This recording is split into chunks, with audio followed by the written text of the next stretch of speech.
प्रिय बंधुओं, जब जिंदगी में परेशान हो जाओ, कोई भी चीज ना समझ में आ रही हो, हम क्या करें? जब हम ऐसी कंडीशन में खड़े हो जाते हैं, ऐसी परिस्थितियों में हमारा सामना होता है, हमें कुछ समझ में नहीं आता, हम करें क्या? घर में लगी है आग, समझ में नहीं आ रहा, पानी भी रखा है, वह बालू भी रखी हुई है, अग्निशमन यंत्र भी रखा है, लेकिन दिमाग को समझ में नहीं आ रहा, हम करें क्या? जब हमारे सामने ऐसी कंडीशन आ जाए कि हमें कुछ भी सूझबूझ ना रहे, तो आचार्यों ने कहा है उस समय कुछ नहीं सोचो।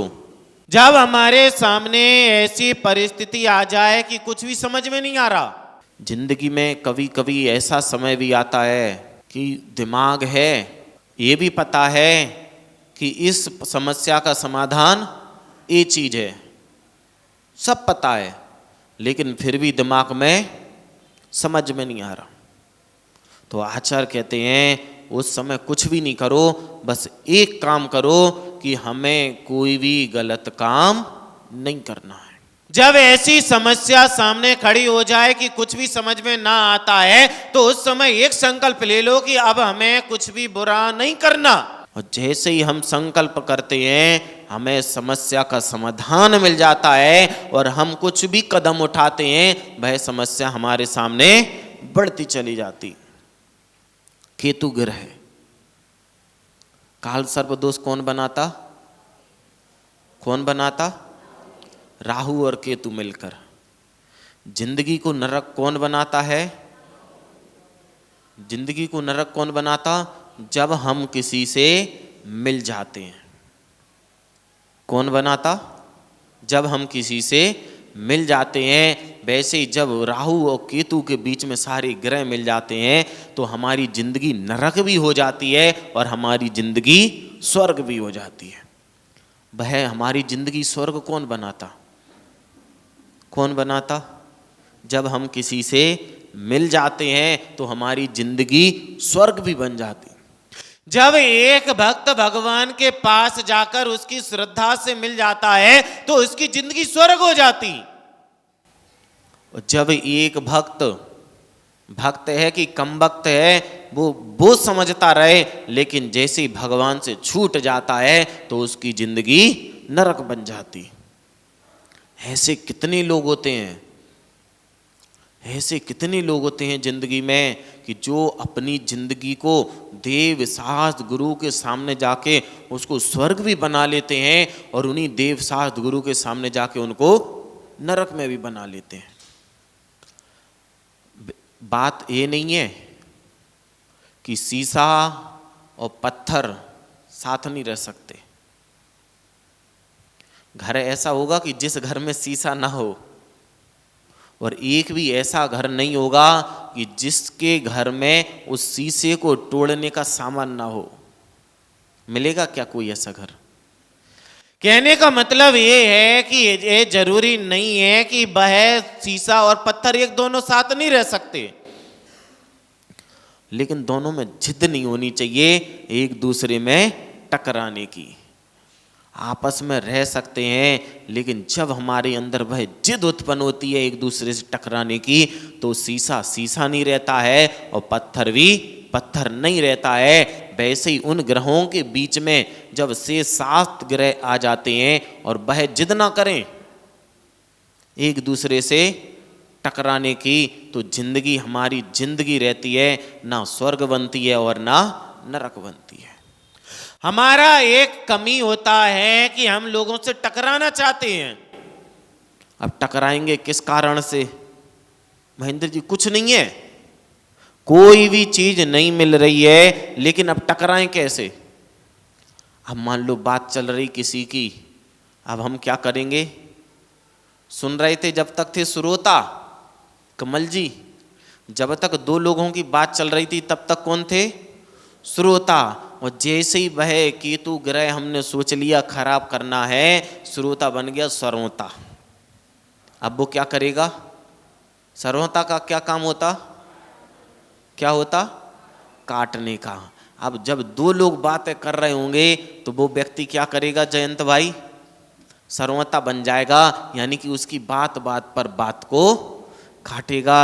और हमारे आचार्य भद्रभाऊ स्वामी महाराज कह के चले गए कि जब जब हम किसी की बात काटते हैं, हम बात भी दो प्रकार की होती, एक होती गलत बात, एक होती गलत बात कि अगर कोई व्यक्ति गलत बात कर रहा आप उसको काट दो चल जाएगा, लेकिन गलत बात हम कभी भी नहीं काटते जब आपका केतु ग्रह खराब होता है। आपको बुरी बातें तो अच्छी लगेंगी, जब कोई गलत बात कर रहा होगा आपको बहुत आनंद आएगा, लेकिन जैसे ही उसने अच्छी बात करना प्रारंभ किया, अब क्या करोगे, उसको बात को काटते चले जाओगे।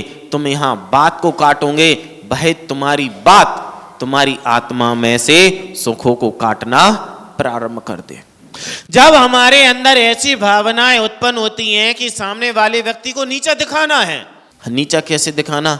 मान लो किसी व्यक्ति ने कोई गलती कर दी, निर्मल भाई, सामने वाले व्यक्ति ने गलती कर दी, अब लेकिन उसको क्या करना है, नीचा दिखाना। पंडित जी अब क्या करोगे? जैसे ही 10 लोग मिले और उसकी सबके सामने अगर हम किसी का स्थितिकरण भी करते हैं, आचार्य भगवान समंतभद्र स्वामी महाराज रतन करंडक श्रावकाचार में कहते हैं कि आपका एक परम कर्तव्य है स्थितिकरण करना। लेकिन स्थितिकरण कैसे करना? पहले आपको उपगूहन का परिभाषा क्या है विनोद जी? कि सामने वाले की गलतियां तुम्हें पता है, लेकिन तुम्हारे द्वारा किसी और को पता नहीं चल जाए, यानी कि जैसी तुम्हारे द्वारा किसी की गलती किसी को पता चली, तुम सम्यक दर्शन के घातक कहलाए। जिसके वह 8 गुण नहीं होते हैं, वह व्यक्ति सम्यक दर्शन का हत्यारा। क्या नाम दिया उसको? हत्यारा। एक व्यक्ति की आप हत्या करते हो आपको कम पाप लगेगा, लेकिन किसी के सम्यक दर्शन का गुण का घात करते हो आप महाघाती हो। कि वह जन्म तो कहीं और ले लेगा, लेकिन सम्यक दर्शन एक बार यदि हमारी आत्मा से छूटता है तो किसी को भी पता नहीं है कि कब पुनः दोबारा प्राप्त हो। हम उसको नीचा दिखाने के चक्कर में, उसकी बात को सबको बताने के चक्कर में हम अपना केतु ग्रह खराब कर लेते हैं। उसका तो पुण्य था, सामने वाले जिस व्यक्ति को आप नीचा दिखाना चाह रहे हैं, उसका तो पुण्य था कि लोगों ने आपकी बात का बिलीव नहीं किया, विश्वास नहीं किया। ये दुनिया है, जब लोगों ने भगवान महावीर स्वामी की बात पर विश्वास नहीं कर पाए सारे के सारे लोग, तो तुम्हारी बात का कैसे विश्वास कर ले? कि सामने वाले व्यक्ति का पुण्य इतना था कि तुम तो उसकी 50 कहते रहे। और 50 भी कैसे कहते रहे विनोद भाई? 2 की जगह 50। कितनी? 2 की जगह 50। तुम्हारी 50 बातों में 2 बातें सत्य थी, लेकिन जिससे तुम कह रहे थे उस व्यक्ति ने तुम्हारी एक बात को भी सत्य स्वीकार नहीं किया। उसका क्या घाटा हुआ? क्या घाटा हुआ ललित जी? जिस व्यक्ति के बारे में कहा जा रहा था उसका कुछ भी घाटा नहीं हुआ, लेकिन हमारा बहुत बड़ा घाटा हो गया कि जो सुकून शांति हमें मिलनी चाहिए थी, जो छाया ग्रह हमारा सही रहता तो हमें इतना ऊपर उठा देता, लेकिन हम अपने ही द्वारा उस छल छलावे के द्वारा उस बात काटने के चक्कर में, लोगों को नीचा दिखाने के चक्कर में, उनको तो नीचा नहीं दिखा पाए, लेकिन नीचा दिखाने के चक्कर में हम खुद नीचा देखने को मजबूर हो गए। ऐसे कितने लोग हैं कि दूसरों के लिए गड्ढा खोदते हैं। उसको तो पता था कि सामने वाला व्यक्ति हमारे लिए गड्ढा खोद रहा, वह तो बच के निकल गया, लेकिन जिसने खोदा था वो उसी में जाके गिर गया। अहित किसका हुआ? अहित किसका हुआ? खोदने वाले का। जब जब हम किसी के दूसरे के लिए गड्ढा खोदते हैं, जब जब हम किसी दूसरे को दुख देना चाहते हैं, सामने वाले का दुख हो अथवा ना हो, हमारा दुख यानी कि हमारी आत्मा में दुख होना ये तो बिल्कुल निश्चित है। जब हमारे अंदर ही अंदर भय घुटन उठती है। घुट घुट के कितने लोग जी रहे आज के समय में। किस किस को घुटन होती है कि ये संसार एक घुटन है, घुट घुट के जी रहे।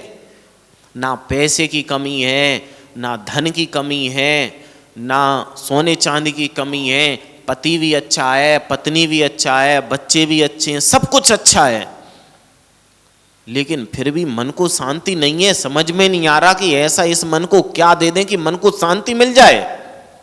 सारी सुख सुविधाएं हैं, सारी भोगों की सामग्री है, लेकिन मन फिर भी घुट घुट के जी रहा है। किसके कारण? किसके कारण? कि लोग दूसरे से नहीं डर रहे।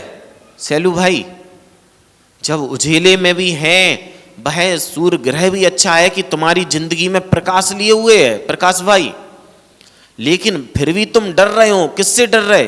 कोई दूसरा नहीं डरा रहा, तुम अपनी परछाई से डर रहे हो। किससे डर रहे हो? परछाई से डर रहे हो। यानी कि तुम्हारे को डराने वाला अगर कोई ग्रह है तो वह राहु और केतु ग्रह है। कि तुम जैसे ये कदम घर के बाहर रखते हो, तुम्हारे अंदर एक भय उत्पन्न हो जाता है। कहीं ऐसा ना हो जाए, कहीं वैसा ना हो जाए, कहीं जिस गाड़ी में जा रहे हैं वह गाड़ी ना पलट जाए, कहीं रोड एक्सीडेंट ना हो जाए, कहीं जिस छत के नीचे बैठे हैं वह छत ना गिर जाए। तुम्हारे को भयभीत कौन किए हुए? तुम्हारी अपनी छाया, यानी कि वह केतु ग्रह है। जब हम इतने बलवान होते हैं कि बिल्कुल बाहुबली की तरह, लेकिन अंदर ही अंदर बिल्कुल नर्वस। कैसे? बिल्कुल नर्वस कि हम ये नहीं कर पाएंगे, हम ये नहीं कर सकते। तुम में इतनी शक्ति है कि तुम वह स्वधर्मेंद्र कि जिसमें शक्ति है कि तीनों लोगों को डमरू की तरह बजा दे। कैसे बजा दे? डमरू की तरह बजा दे। तुम में भी इतनी शक्ति है, तुम आज अगर दीक्षा ग्रहण कर लो तो हो सकता है कि अगले भव में देव पर्याय को प्राप्त करो और उससे वापस आकर मनुष्य पर्याय को प्राप्त कर तुम सिद्ध शिला पर चले जाओ। हमारे इस मनुष्य में इतनी शक्ति है, लेकिन नर्वस। साइकिल की कह दी मम्मी ने कि बेटा साइकिल चला लो, बेटा दिव्य। मम्मी ने कह दी बेटा जाओ गाड़ी चला लो। तुम्हें पता है कि हम कईयों बार गाड़ी चला चुके, लेकिन अंदर से कैसा लगेगा? हम गिर गए तो, हम ये काम नहीं कर पाए तो, जहां जहां तो उत्पन्न हो रहा है वहां तो उत्पन्न नहीं हो रहा, वहां तू उत्पन्न हो रहा है, यानी कि केतु उत्पन्न हो रहा है कि जो तुम्हारे को नर्वस किए हुए है। हमारा दिमाग स्थिर नहीं रहता है कि हम करें क्या। मम्मी ने कहा ये कर लो, पिता ने कहा ये कर लो, बीवी ने कहा ये कर लो, पड़ोसी ने कहा ये कर लो, मित्र ने कहा ये कर लो, लेकिन दिमाग नहीं समझ पा रहा क्या कर लो। किसके कारण से? किसके कारण से? केतु के कारण मास्टर साहब। किसके कारण? केतु के कारण कि हम बिल्कुल सब लोग हमें अच्छी सलाह दे रहे हैं। 50 लोग हैं, 50 लोग एक ही बात कह रहे हैं। आपने सोचा कि चलो एक काम करो, इनसे पूछ ले रहे, इनसे सबसे पूछ ले रहे, जो अच्छा लगेगा वो कर लेंगे। 50 लोग एक ही चीज कह रहे हैं, लेकिन मन फिर भी उस चीज को स्वीकार नहीं कर पा रहा कि हम क्या करें। किसके कारण से? उस केतु ग्रह के कारण से कि हमारा मन इतना अस्थिर रहता है, स्थिर नहीं हो पाता है। हम तो गए दुकान खोलने, बिल्कुल सोच के गए आज तो दुकान खोलना है, लेकिन मन सोच रहा दुकान नहीं खोल, अगर दुकान खोले ग्राहक नहीं आए तो, सामान नहीं बिका तो। दुकान का सामान लेने गए, सोच के गए थे कि इतना माल लाना, लेकिन जैसे ही उस थोक की दुकान पे गए दिमाग क्या कहने लगा? इतना सारा ले लिए और नहीं बिका तो यानी कि तू, कि जहां जहां हमारे दिमाग में तो शब्द आता है वहां पर केतु आपके सामने आ जाता है। कि हम अपने मन का काम कर रहे हैं। हमारा तो मन लग रहा गेम खेलने का, हमारा तो मन है दुकान पर बैठने का, हमारा मन है बिल्कुल फिल्म देखने का, लेकिन फिर भी मन नहीं लग रहा है। किस कारण से? किसके कारण से? केतु के कारण। कि आप तो सोच के गई, विनोद जी आप तो सोच के गई आज घर पे जाके पूरे घर में सफाई करनी। 15 दिन से सोचे थे कि आज घर पे जाके ये काम करना, घर पहुंच गए, पूरी तैयारी कर ली, लेकिन मन नहीं लग रहा। अब लगे तो हैं काम करने। अब ऐसे कितने लोग थे कि 20 दिन पहले से सोचे थे कि नवग्रह की आराधना होगी, बहुत अच्छे मन से करेंगे, बहुत अच्छे भावों से करेंगे, लेकिन जब विधान करने बैठ गए तो मन का क्या हो रहा, लग ही नहीं रहा। किस कारण से? केतु के कारण से। कितने लोग ऐसे हैं कि जो नवग्रह यानी कि सबसे ज्यादा सुकून अगर देने वाले हमें हैं तो वह नवग्रह। और ऐसे कितने लोग हैं उस केतु ग्रह के कारण बीज पूजन में से उठ के चले गए। जो लोग उठ के गए हैं उनकी सबकी कुंडलियां देख लेना, कहीं ना कहीं केतु बहुत नीच का होगा। जब हम किसी धर्म की क्रिया से अपना पैर पीछे करते हैं यानी कि नीचता दिखाते हैं, उस समय हमारी कुंडली में केतु ग्रह नीच का होगा। जब तक केतु ग्रह नीच का नहीं होगा आप धर्म स्थल पर रहकर नीचता नहीं दिखा सकते। नीचता की अकेली जय परिभाषा नहीं है कि चले गए। नीचता सब जानते हैं कि जहां जो चीज धर्म स्थल पे नहीं करना चाहिए और वह हम करते हैं, तो किस कारण से करते? केतु ग्रह आपका नीच। हर ग्रह की 5-6 कंडीशन होती, या तो स्वग्रह ही होगा, उच्च का होगा, नीच का होगा, शत्रु ग्रह में होगा, मित्र ग्रह में होगा, अथवा शत्रु या मित्र की उस पर दृष्टि पड़ रही होगी। यानी कि जैसे आप बैठे हों, हम आपको देख रहे, हम आपके कौन हैं कमल जी? मित्र। ग्रहों की अपेक्षा देखें, हम आपके कौन हैं? मित्र हैं। मान लो कोई व्यक्ति आपको देख रहा जो आपका शत्रु है, वह आपकी दृष्टि से पड़ रहा होगा, तो आपके प्रति कौन सी भावनाएं भा रहा होगा? कौन है आपका? शत्रु है, तो आपके प्रति अच्छी भावनाएं तो व्यक्त बिल्कुल नहीं कर रहा होगा।